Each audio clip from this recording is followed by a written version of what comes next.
June 27th, 2017. Today I pose the question to you.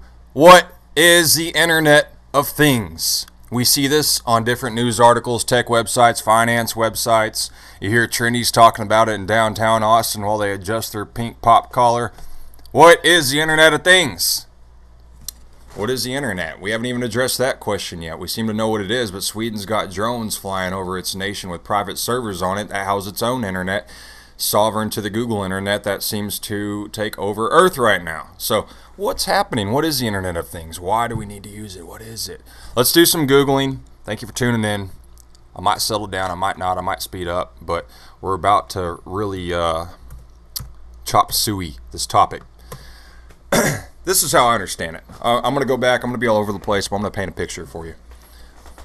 10 years ago, I'm 29. 10 years ago, I was 19 years old. The lakes were pretty full at Lake Travis in Austin, Texas. Cryptanalysis, Colorado, that feed the Lake Travis were very full. And, of course, that Lake Travis feeds Lake Austin. But anyhow, I'm sitting at the mouth of the river there at Lake Cryptanalysis and Colorado merger around Briarcliff, Texas, Spicewood, Texas.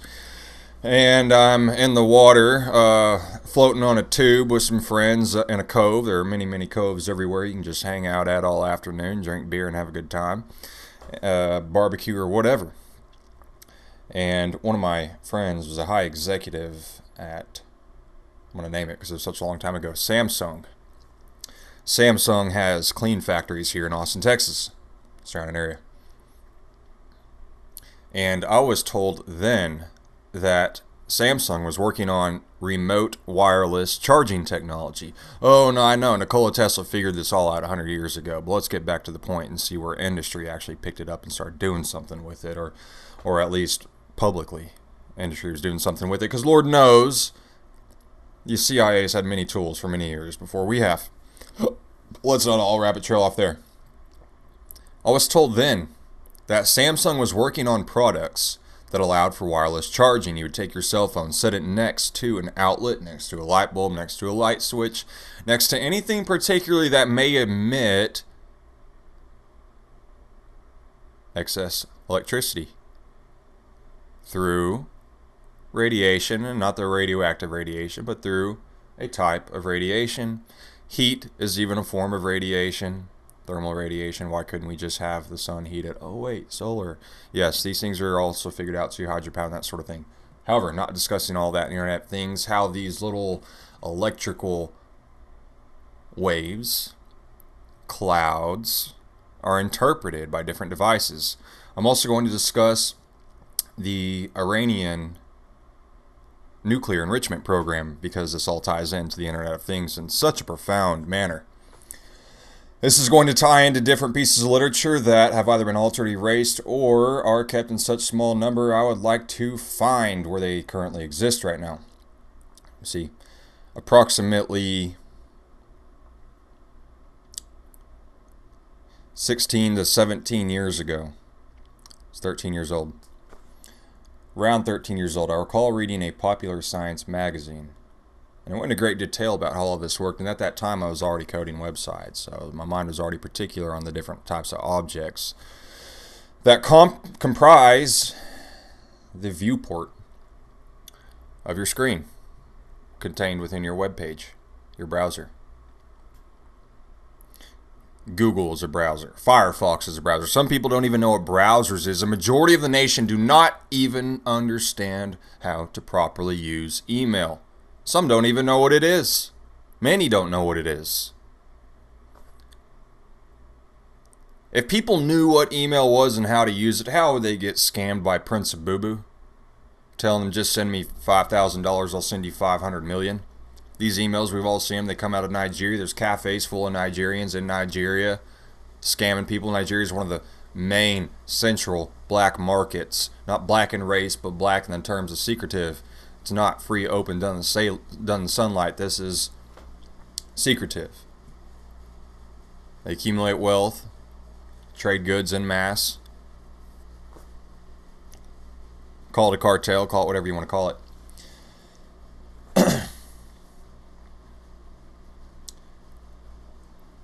There are computers in this Iranian nuclear facility, naturally.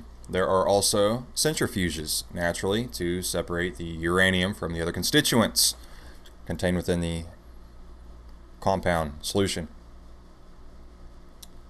Whether it was solid before or after, whatever's beside the point, we're going to get to the point here that our centrifuge is spinning. Centrifuge is a little device. It spins at a very high rate, and ideally it separates one liquid from another, or at least provides an interim step to further purify at a later step. These are all tied to different computers, these centrifuges that are all tied to different algorithms and so forth to end up with the proper results. What I'm describing happened actually in the early 1990s.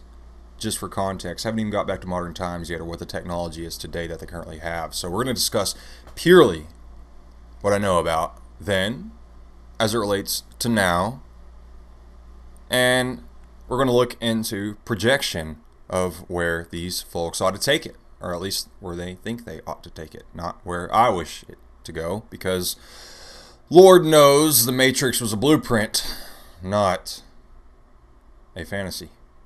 Though it is a willful fantasy of those oligarchs intentionally building the Matrix. And the Matrix is being built by the Internet of Things, primarily through nanotechnology, and even here we find that through the University of North Texas and UNT in Denton, Texas, George Bush himself during his presidency was funding different programs at UNT to pursue pico technology, which to my knowledge is 30 orders of magnitude smaller than nanotechnology. 30. So do 100% 30 times. It's quite small. And this was only one of 2 facilities with pico technology either in America or the world. And I was told this by a graduate student who did finish his PhD with UNT and ended up getting his medical degree somewhere in Houston. CI knows exactly who I'm talking about.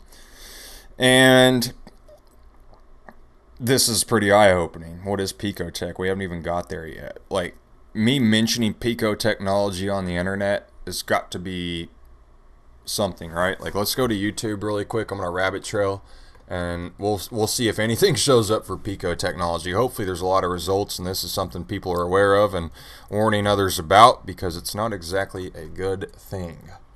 Yep, sure enough, about 1,520 results. It wants me to space pico technology. When I space it,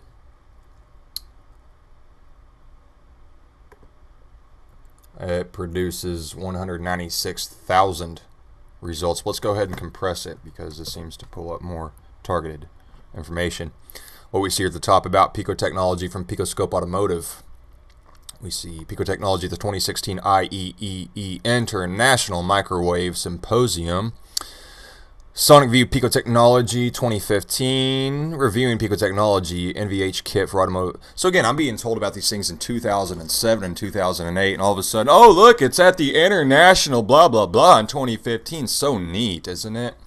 But pico and nano relate to the Internet of Things. So let's hold that thought there for a moment. Let's go back over to Iran. What happened with the computers there? What happened with the Internet of Things there? And how does it actually work?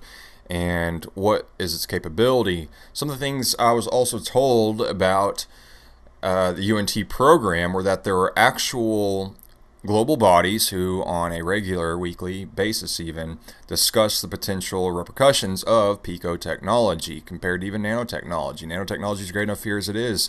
Nanotechnology, as it is so terrifying that it can be used virally. These are both living and mechanical organisms. They are one and the same.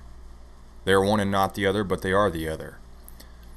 It is dangerous technology, as fire is a dangerous servant and a fearful master. They are one and the other, but not the other. What are they?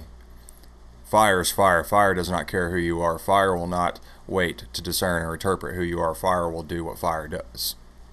As nano and pico and the Internet of Things will do as it does. Because what is its intention other than some sort of ancient, evil, secret technology that has been in the universe for millennia? You know, NASA's finding all these Earth-like planets. You think God and all His majesty is only going to create living beings on Earth when light is obviously the living thing of the universe, and light is everywhere? Photons and photons and endless photons. There's got to be other collections of hydrogen and oxygen out there, right? No. No, you live on a rock. The royal family is your demagogue, and go back to watching sports and eating bread, stupid. right? That's what we're told. So these centrifuges were disrupted. The nuclear program in Iran was set back at least 20 years, is what I was reading then. So here we find ourselves nearing 2020, and all of a sudden the Iranian nuclear program has become a big deal again, because most of the problems that were dealt with then are probably addressed by now, so they're finally getting back to fixing things, perhaps. Though all of that's all infiltrated, and Hillary secretly gave nukes to Iran and all this other stuff. So, but we can't talk about all those different things, know about all those different things, or agree on these things, or these could possibly be going on, because Lord knows we'd have to do something if we found out that there were criminals trying to take over the planet, right? Oh my gosh. So, a virus simply needs electricity, right? Or does it? What is electricity? Something that travels through the air. Or does it travel on wire? Does it travel through radiation, or heat travels through the air? Is heat electricity? Is radiation electricity? Is electricity radiation? What is it? What is it exactly? Is it concentrated heat? Is it concentrated electricity? It is current. It is all these things. It is gas. It is... What is it?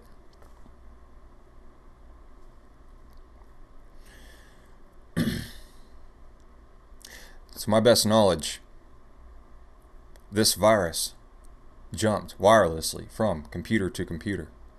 Not only was it able to jump wirelessly from computer to computer in the early 90s, it was able to analyze how many computers were in the area, what type of systems they had, and which ones they could attach to secretively, while also propping up those fortifications to go under the radar from otherwise devices that would detect its presence. So, again, imagine a virus in a computer that's not connected to the internet, and it's able to become either self-aware, or it's being controlled like a drone is flying through space through a joystick.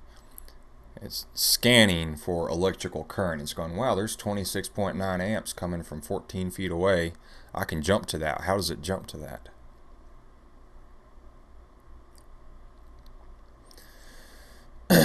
Is that radiation trail a bridge to walk on? This is the Internet of Things.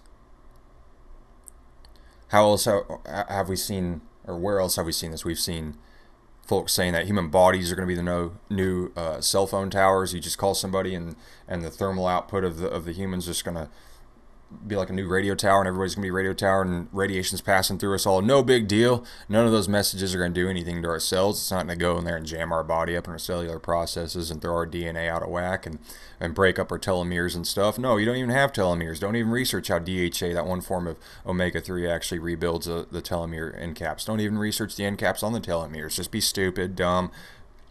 Using your body's radio tower is a good thing. There's no such thing as Internet of Things. Bill Gates is going to take care of you. All these people, Hillary Clinton, they're going to take care of you. It's all good. Royal family. Woohoo! So this computer virus went in there and secretively disrupted the centrifuges. It was able to keep the same display on the centrifuge as though all things were good. So it's able, this virus was able to record all of the data for a certain amount of time in such a way to algorithmically repair it back up as to overlay it, so when the disruption was taking place, the constant and chaotic homogenization kept normal, so the scientists never noticed. Oh, the system's at homeostasis, no big deal. Yeah, we've noticed these patterns that kind of look like, but it's just a little bit different, you can kind of just alter it, but keep it within that little margin of error, and everything's all good.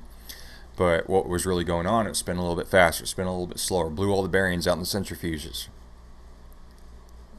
Killed, wasted a lot of money, wasted a lot of uranium. This is a poor government. It's going to be hard for them to get this back, unless Hillary Clinton steps in and gives them nukes, right? So that's how that all ended up. So that's basically how that happened. And what I just described to you is happening today in ways that make that look silly. Make that look simply child's play. We're talking anything, and a light switch has an electrical output, an emittance around it, a field. A cell phone, a light bulb, your heartbeat, anything. I'm looking around, a coffee pot, a Christmas tree plug-in. I don't mean thing to plug your Christmas tree in. I mean, One of those heavy-duty outlets you can put 10 plugs in. There's a better name for it. Don't care. Anything almost. I mean, I wouldn't even be surprised if a welder could get done welding and all that electron activity right there, and magnetism and stuff, could be used as some sort of temporary bridge to jump to something else. And so these viruses are able to remain autonomous and whole within the object they rest within. And they can also copy out to the other things or leave caches to one another, or like I described in the prior video, similarly a rock climber can fall, clip, clip, clip, clip. Hopefully that last clip saves him. These viruses can work in a similar manner too, while leaving no trace. You know, they ended up discovering that thing in Iran because I do believe they were given the intel on how to discover it. Otherwise it never would be discovered, because there's too many ways to manipulate computers. The top computer hackers of the planet are better known as wizards. You can look this up. They are magicians with magic objects. Magic objects is probably more of a slang term used by these guys. I actually can't find too much information on magic objects online, but it will get me close on Wikipedia, and I do want to cover a few of these different topics because these are really important. I mean, it's not just a cell phone you're using something that can actually control the space shuttle, and we call our mom with it. So there are other things happening. Google Alphabet was either merged or created. It's now Google, right? DARPA bought the military, or Google bought the DARPA military robots that are already programmed to follow social media accounts physically as a military killer robot. We're not in Kansas anymore.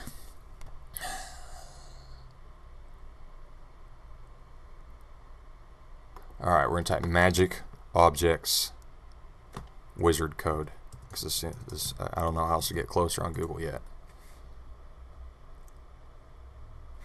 No, we're just going to take magic objects code. I think they try to leave that wizard thing out so it doesn't identify people. Magic programming, Wikipedia. It says magic and then in parentheses programming. Why am I doing this on audio only? Very, very easy to upload this. It takes forever. Unless you've got a really sweet setup, it'll make you a video real nice, real quick, but it takes 4 hours just to put 1 hour, hour and a half of audio into an MP4 to upload to YouTube. In the context of computer programming, magic is an informal term for abstraction. Abstraction is the key to programming. If you can understand abstraction, then you can understand programming. So before we even go to magic, let's backtrack to abstraction a little bit. Abstraction has in parentheses software engineering. So, in software engineering and computer science, abstraction is a technique for arranging complexity of computer systems. Arranging complexity of computer systems. So it'd be no different than how a motor has a starter and it sucks in air and it blows out air. There's a complexity there, and there's parts inside that allow in between the sucking in and the blowing out part. It works by establishing a level of complexity on which a person interacts with the system, suppressing the more complex details below the current level. The programmer works with an idealized interface, usually well-defined, and can add additional levels of functionality that would otherwise be too complex to handle. For an example, a programmer writing code that involves numerical operations may not be interested in the way numbers are represented in the underlying hardware, whether they're 16-bit or 32-bit numbers, integers, and where those details have been suppressed. It can be said that they were abstracted away, leaving simple numbers with which the programmer can work. Alright, so abstraction, it's basically layering architecture for interpretation, either for the machine or for the person. It's one and the same. It's an architect's tool. Okay? A computer is an architect's tool, a social architect's tool, to be absolutely clear. Back to magic programming. It is used to describe, this is on Wikipedia, it is used to describe code that handles complex tasks while hiding that complexity to present a simple interface. That sounds like abstraction, doesn't it? It says it abstracts the integers away so it finds the ones it needs. It is used to describe code that handles complex tasks while hiding that complexity to present a simple interface. So, the magic objects, yes, it not only hides the integers and things, it hides the abstraction itself as though it doesn't even exist. So you're presented with this other thing and you don't know how it arrived or how it came to. It's just there, just arrived like a UFO. Like, where's y'all's motherland at, right? How many of you are there? The term is somewhat tongue-in-cheek and carries bad connotations, implying that the true behavior of the code is not immediately apparent. That's exactly true. For example, Perl, which is a programmer's code, polymorphic typing and closure mechanisms are often called magic. The term implies that the hidden complexity is at least in principle understandable. In contrast to black magic and deep magic, see variants which describe arcane techniques that are deliberately hidden or extremely difficult to understand. The action of such abstractions is described as being done auto-magically. A portmanteau of automatically and magically. I don't even know what portmanteau. I don't know that word. I learned a new word today. Portmanteau. Plural portmanteous or portmanteau word is a linguistic blend of words in which part of multiple words or the phones are combined into a new word. So, like Shakespeare invented 42 words because he can. He portmanteaued them. I gotta go back into Wikipedia. Closed out Wikipedia. Magic programming. I'm going to go into about 4 or 5 other little topics. I'm going to get back to this Internet of Things business, how it relates to you. I've already covered a little bit of that, but we're going to go a little bit further. Describe how this actually comes to alter society, media perceptions. Magic refers to procedures which make calculations based on data not clearly provided to them. So this goes back on like the crystal ball that all of these rulers, these earth leaders always want. They want some sort of crystal ball, so they want to have calculations based on data, but they don't really care how it got to them. They just really want the data. So this data accesses other modules. You could even say it accesses other clusters of other computer information or databases. Memory positions are global variables that they are not supposed to. In other words, they are not referentially transparent. So these magic objects can hack anything at any time, free will, invisibly. According to most recent software architecture models, even when using structured programming, it is usually preferred to make each function behave the same way every time the same arguments are passed to it, thereby following one of the basic principles of functional programming. When a function breaks the rules, often said to contain magic. It did something, but it's still, it's contained magic. So it covers non-orthogonality, orthogonality. The definition of magic or magical can be extended to a data type, code fragment, keyword, or machine address that has properties not shared by otherwise identical objects. The magical properties may be documented or undocumented. There are variants of magic, and again, we're still talking about computer programming. This is on Wikipedia, public information. Deep magic refers to techniques that are not widely known and may be deliberately kept secret. The number of such techniques has arguably decreased in recent years, especially in the field of cryptography, many respects of which are now open to the public scrutiny. The jargon file makes a distinction between deep magic, which refers to code based on esoteric theoretical knowledge, and black magic, which refers to code based on techniques that appear to work, but which lack a theoretical explanation. It also defines heavy wizard. So you could say deep magic is, oh yeah, long established, yeah, we know how to do it. And black magic is, we don't know how Jimmy does that. It also defines heavy wizardry, which refers to code based on obscure or undocumented intricacies of particular hardware software. So again, we're going to find here our CIA-hired anonymous hackers. They're the heavy wizardry people that they got in stainless steel rooms doing things in places. What is a jargon file? Jargon file is a glossary and usage dictionary of computer programmer slang. The original jargon file was a collection of terms that technical cultures such as the MIT Artificial Intelligence Lab, the Stanford Artificial Intelligence Lab, and others of the old ARPANET, AI, Lisp, oh gosh, this is so heavy, PDP 10 communities including Bolt, Beranek, and Newman, Carnegie Mellon University, and Worcester Polytechnic Institute, was published in paperback form in 1983 as the Hacker's Dictionary. Revised in you're like, that was before the internet. Revised in 1991 as the New Hacker's Dictionary. 1996. From 1975 to 1983, the jargon file was made by Raphael Finkel at Stanford. 1975, from that time until the plug was finally pulled on the SAIL computer in 1991, the file was named AIWord.RF. Was the system director for user programmer documentation on the Waits operating system. Some terms such as Frob, Foo, and Mong are believed to date back to the early 1950s from the Tech Model Railroad Club at MIT. Yeah, the 1950s. All right, so you could say that jargon file is basically their Black Magic, Deep Magic Handbook, and the Black Magic Handbook are things you figured out beyond it, and then Heavy Wizardry is people that don't even need that book probably. They got their own.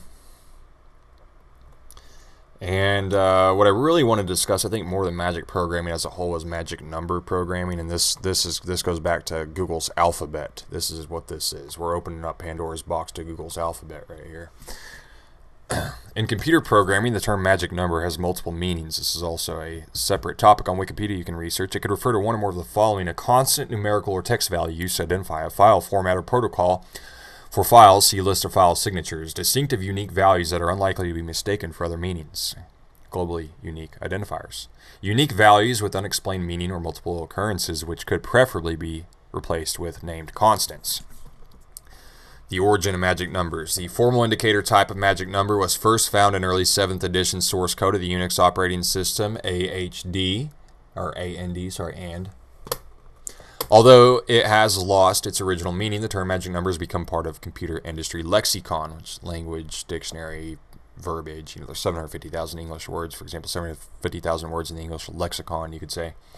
When Unix was ported to one of the first DEC, blah, blah, blah, it did not have memory protection, and therefore early versions of Unix used their relocatable memory reference model. So think about that, relocatable memory reference model. That sounds like you're taking things you save and you relocate it places, and there's this model and complexity. So there's an abstraction model designed to house memory here and move it there. It's just an abstraction model, and so the magic numbers can get it to bounce back and forth, and you don't know how. Or it can appear in both places at the same time, but neither or, just like Schrodinger's cat. Oh my God, he knows about Schrodinger's cat. Oh my gosh. Yeah, things are about to get fun. Pre-6th edition Unix versions read an executable file into memory and jumped to the first low memory address of the program. Relative address 0. With the development of page versions of Unix, a header was created to describe the executable image components. Also, a branch instruction was inserted as the first word of the header to skip the header and start the program. In this way, a program could be run in the older relocatable memory reference mode or in page mode. As more executable formats were developed, new constants were added by incrementing the branch offset. So it was a way to establish early abstraction lexicon, if you will. A look at JSON. This is where we're going to find JSON come into play too. JSON, JSON is probably still one of the most relevant programming languages we have out there, paired up with JavaScript. I believe JSON and JavaScript could bring down the New World Order single-handedly. We could wreck Google overnight. We could burn up every one of their computers overnight with the right JavaScript programs. They could set them on fire from a wireless connection. It's pretty awesome. Magic numbers and files. Magic numbers are common in programs across many operating systems. That's right. If you've got Windows, you've got magic numbers, baby. Magic numbers implement strongly typed data and are a form of in-band signaling to the controlling program that reads the data type at program runtime. Many files have such constants that identify the contained data. Detecting such constants in files is a simple and effective way of distinguishing between many file formats and can yield further runtime information. And there's a whole list of examples and PDF files and TIFF files and graphics files and Word files, magic numbers and protocols. So this is into the very fabric of the internet. So we'd have to have an entire new internet to get off of the IBM eugenics program, because the first computer was created for eugenics in the 1920s for Adolf Hitler by IBM. The more you know. Let's go back to the last page really quick. It says, see also cargo cult programming. Cargo cult programming is a style of computer programming characterized by the ritual inclusion of code or program structures that serve no real purpose. Cargo cult programming is typically, again we're on Wikipedia, cargo cult programming is typically symptomatic of a programmer not understanding either a bug that they're attempting to solve or the apparent solution. Compare shotgun debugging deep magic. The term cargo cult programmer may apply when an unskilled or novice computer programmer copies some program code from one place to another with little or no understanding of how it works. Yeah, so yeah, they call back in the day we call them script kiddies. You know, they go to dynamichtml.com and copy stuff. But cargo cult programming could also be used as a sort of false flag. Like you could, with the use of magic objects, deep magic, black magic programming, you could basically create false dead ends with what appears to be cargo cult programming, and the way you could do that is just have like all sorts of revolving things appearing and not appearing. And yep, I guess I'm gonna coin it phantom programming. If it hadn't already been called that, I'm gonna coin it phantom programming. Back to the magic number, we're going to go to what it recommends, because this just gets deeper and deeper. Magic string, because see, we started at the foundation and we're going to go a little bit more sub. A magic string is an input that a programmer believes will never come externally and which activates otherwise hidden functionality. A user of this program would likely provide input that gives an expected response in most situations. However, if the user does in fact innocently provide the predefined input invoking the internal functionality, the program response is often quite unexpected to the user, thus appearing magical. All right. Typically, the implementation of magic strings is due to time constraints. A developer must find a fast solution instead of delving more deeply into a problem and finding a better solution. For example, when testing a program that takes the user's personal details and verifies their credit card number, a developer may decide to add a magic string shortcut whereby entering the unlikely input of blank as a credit card number would cause the program to automatically proceed as if the card was valid without spending time verifying it. The developer figures to remove the magic string, and a user of the final program happens to enter blank as a placeholder credit card number with the font. The user would inadvertently trigger the hidden functionality. Yeah. So you might that is probably true on a good portion of the internet, and you probably get in a lot of trouble using it. And I don't advise any of you to do it whatsoever. But it is true if you use the asterisk 3 times, or even 3 times, or in quotes 3 times, it's probably going to quote itself as you do it. But if you do 3 asterisks in there, it might take the credit card as good, and you could buy a $40 million plane for free. They'll ship it to you. They'll think it'll pass and everything. But imagine if you buy a $40 million plane, hopefully somebody verifies the money, don't just ship it to your house right away. But I'll guarantee for most things automated, they might just send it. Who knows? Says paid. We put a stamp on it and sent it to the address. Damn it! You didn't check. You're fired. I'm gonna hire someone else for $8 an hour, stupid. What do you expect, dude? $8 an hour is worth nothing. You know what? $8 an hour is the same amount of money that a person would make in 3 days back in the 1950s. Give me a break. I mean, all year. Imagine the whole year. Imagine $20,000, $24,000 being worth 3 days of work in the 1950s. It's called purchase power.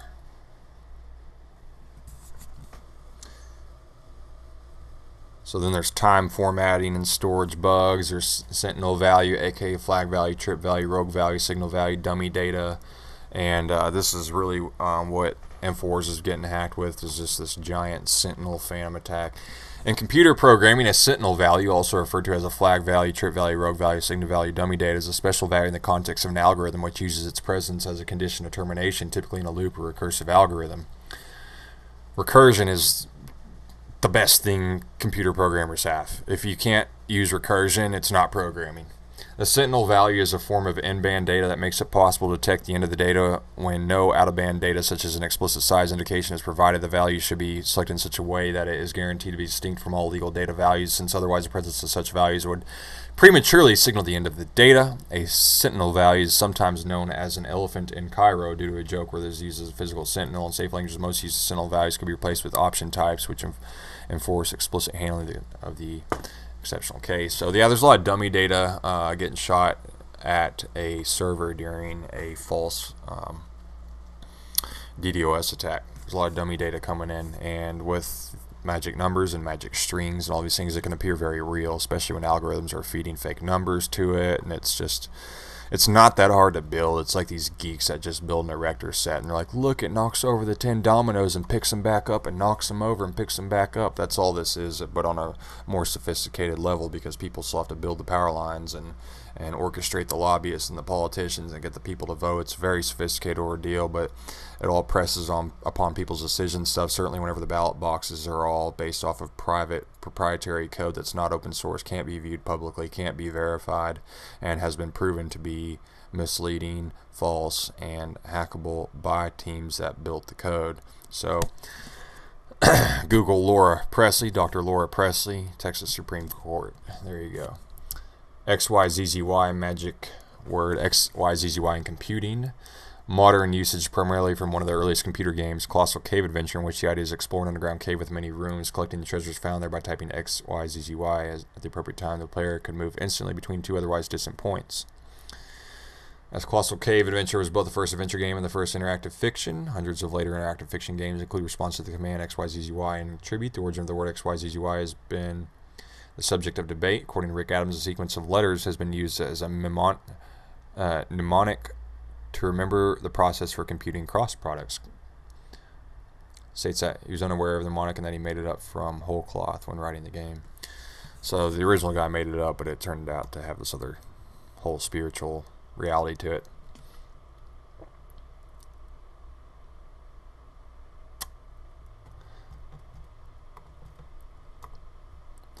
Okay. Hang in with me there. We're going to go a little bit deeper, so there are a few other topics that do need to be covered. We are at 35 minutes right now. I was hoping to wrap it up around 40 minutes. Maybe 45.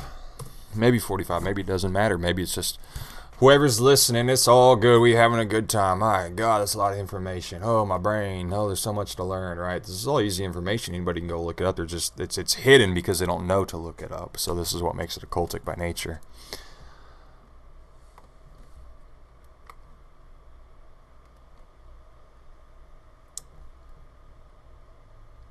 So yeah, NaN is another really common programming thing, not a number.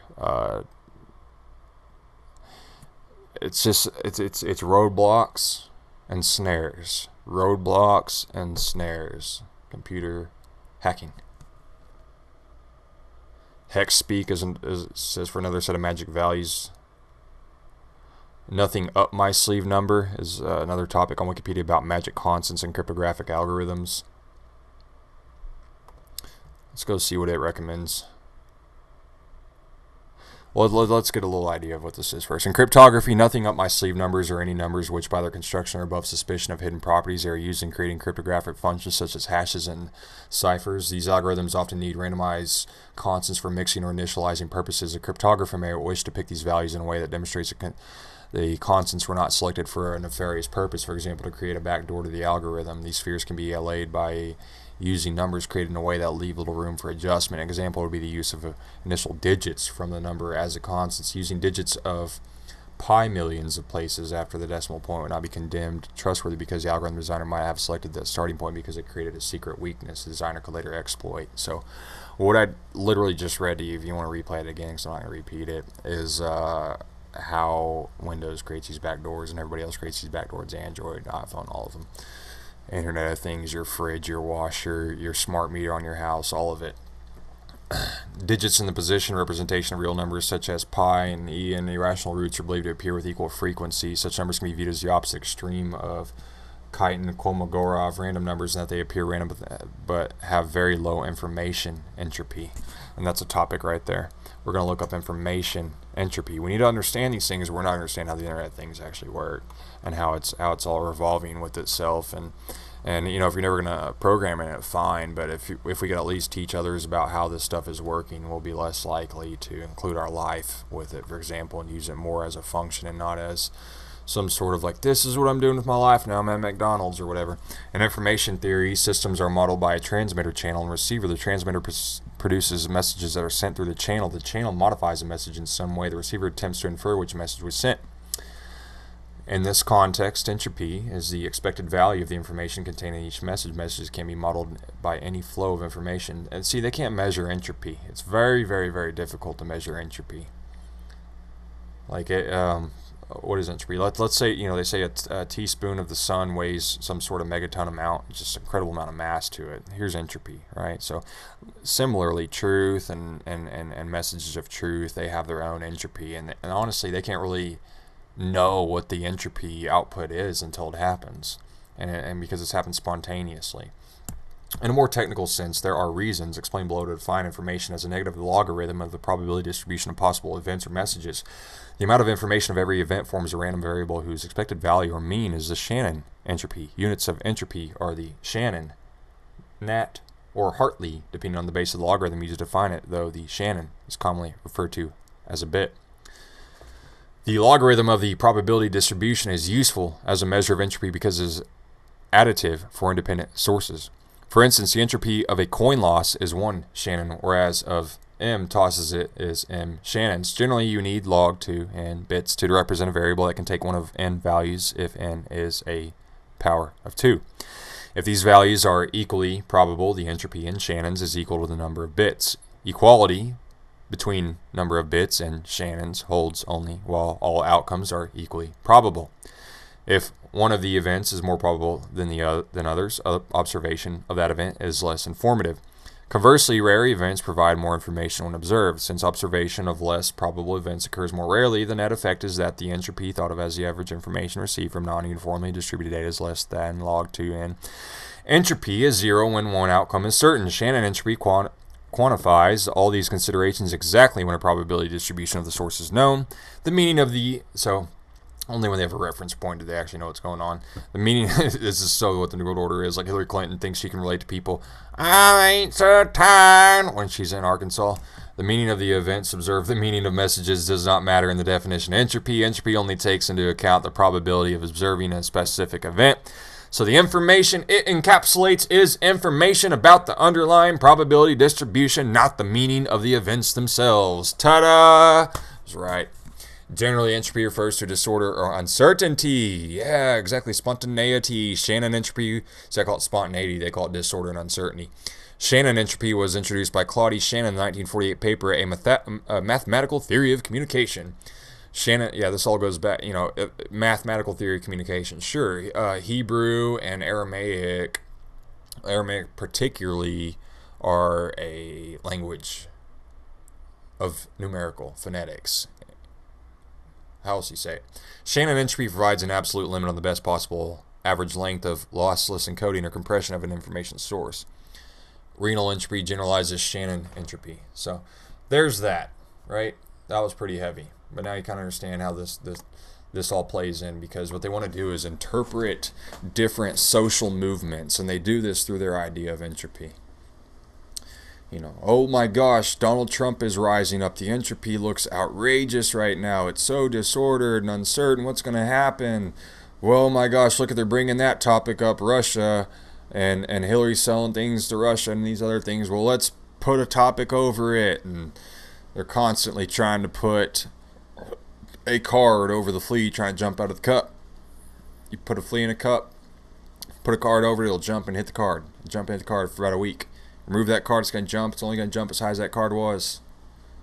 This is how they look to train the public with these heavy wizardry, sorcerers, coders, using black objects, magic objects, deep wizardry, magic strings, magic numbers, magic objects appearing and disappearing. All to create graphs and information and data to control not just your mind right now, but your mind over the next week, your mind over the next month, your mind over the next 10 years, over the next 40 years, so that you don't do anything. You just end up as one of those people end up in the grave. You don't become the great pianist. You don't sing. You don't express your natural talent that you're just so awesome at that the world is just frankly not ready for awesome. They're so used to all that bull. So they want to train you. And if you haven't done some of them things, they've done a good job. Especially as the clock ticks and winds down. DNA is just as significant as epigenetics, experiential genetics, existential genetics. Could you call it so? I think so.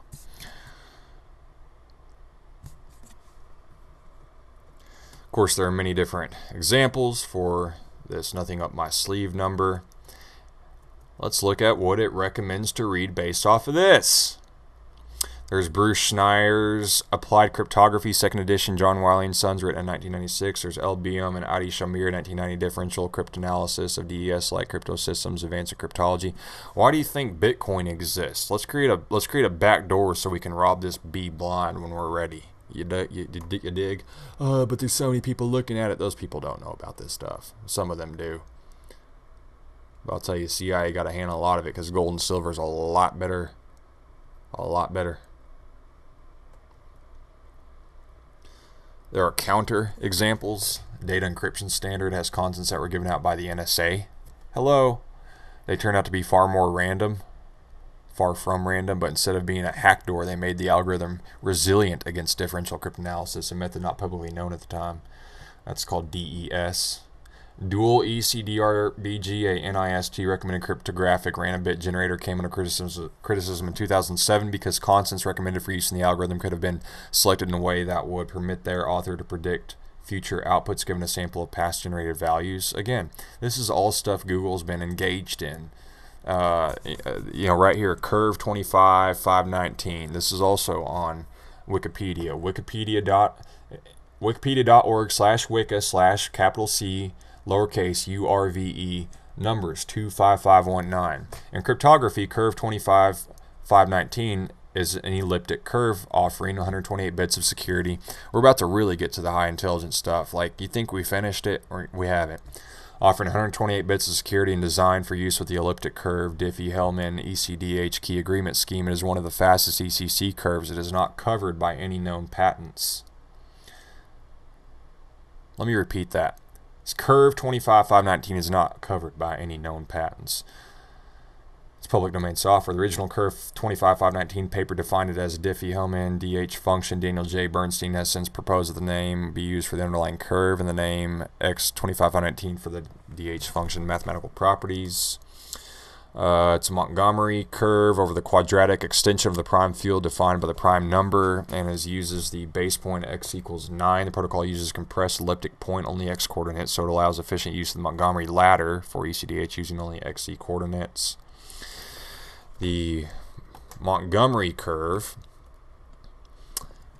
is in mathematics a form of elliptic curve different from the usual Weierstrass form introduced by Peter L. Montgomery in 1987. Is used for certain computations, particularly in different cryptography applications. That's Montgomery curve. The Montgomery ladder approach computes the point multiplication in a fixed amount of time. This can be beneficial in timing or power consumption measurements are exposed to an attacker performing a side channel attack. The algorithm uses the same representation as from double and add. In cryptography, a side channel attack is any attack based on you notice that instead of hacking they say cryptography, just so I hadn't pointed that out yet. A side channel attack is any attack based on information gained from the physical implementation of a crypto system. So they also analyze us as people as agent systems or computers. Like I am cryptography, and I'm giving you side channel attack right now. I'm giving the system side channel attack right now because I'm giving you information gained from my physical implementation of my own discernment of life, which is my own crypto system. Rather than brute force or theoretical weaknesses in the algorithms, compare cryptanalysis. For example, timing, information, power consumption, electromagnetic leaks. Again, the Internet of Things. Electromagnetic leaks. Or even sound can provide the Internet of Things. Electromagnetism. They can do it. Even sound can provide an extra source of information, which can be exploited by a system. Yeah, Google's been developing systems where they can interpret vibrations and put them back together, so they can put conversations together, hear through walls, see over walls, see through solid things, because they can pull the light together and reconstruct it on the other side and create these incredible sound and visual geometric things all reconstructed. It's really, they want a crystal ball. It's terrifying.